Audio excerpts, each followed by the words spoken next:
The foundation of any treatment plan with obesity is lifestyle. And we know that lifestyle works. It really does work. If people will exercise, if they will reduce their calories, if they'll choose appropriate diets, and they'll stick with them, you can have remarkable benefits. One of the important things the guidelines have emphasized is that even a 3 to 5% weight loss is appreciable. So for most people, that's 10, maybe 20 pounds. You can get substantial benefits for reduction of or better blood pressure control, better lipid control, better blood sugar control in the case of diabetes. So those who lifestyle isn't enough, who still have diabetes or have high blood pressure, people are looking at medications. And there are a number of medications. Actually, there are now 4 FDA-approved medications. For the treatment of patients with risk factors, these drugs are still actually, I would still consider them somewhat experimental. These are drugs that are currently intended for people with general obesity, but without really established cardiovascular disease. Every drug that we've tried in patients with cardiovascular disease has not actually done very well. So we tried sibutramine, unfortunately, in the SCOUT trial that injured patients. And so we're still looking for a drug that can both reduce weight and reduce risk for heart disease. And then bariatric surgery is sort of the third major option for patients who have significant comorbidities and also significant weight problems. Bariatric surgery is not for everyone, and there are some complications that can come from it. So that has to be an individualized decision, but generally people who have significant obesity can be candidates for bariatric surgery. Again, no patient gets bariatric surgery without a foundation of diet and lifestyle. It simply will not work all by itself. The patient has to be motivated, has to want to do it, has to make changes, and then you add bariatric surgery as an added tool to your treatment of obesity. There are obstacles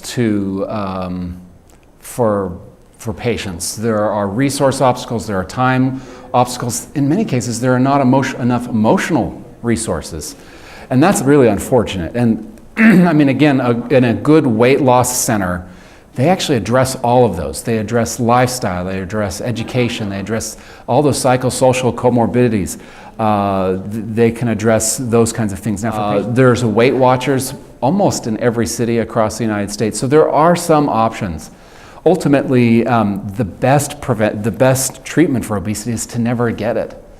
So enveloping in our children and in our young adults before obesity sets in, patterns of exercise and diet and healthy eating. And I really believe that we could be doing much more in the public policy arenas. We could be doing more in our schools. We could be doing more in our colleges. We could be doing more to promote physical activity and to reduce high-calorie foods across the nation. I absolutely believe we can beat obesity. I absolutely believe, but it's not going to be a 1-year, 2-year, 10-year, or even a 20-year fix. We're engaged in probably a 50-year battle on obesity. It got so far ahead of us. It's going to take us 50 years to get back in. And it's the same thing with tobacco. Tobacco got so far ahead of us in the early 20s, 30s, and 40s that by the time we recognized the epidemic in the 60s, it's now taken us 50 years. It may even take us 100 years. The second part of that question is this, why do we have the obesity epidemic? And actually, there are lots of people who have hypothesized and sort of thought, but there's clearly been a drop in physical activity. There's no question about that. People are exercising less, and it's because we have all these wonderful labor-saving devices. So we take the escalator, we park at the front of the parking lot, we drive, we commute. 50 years ago, people walked. They got on their bicycle. There weren't all these labor-saving devices, so they had to be physically active. That's one of the key determinants. I also think that the food industry, we love to eat food. And it tastes good, and fat, sugar, and salt taste good, so we eat those things.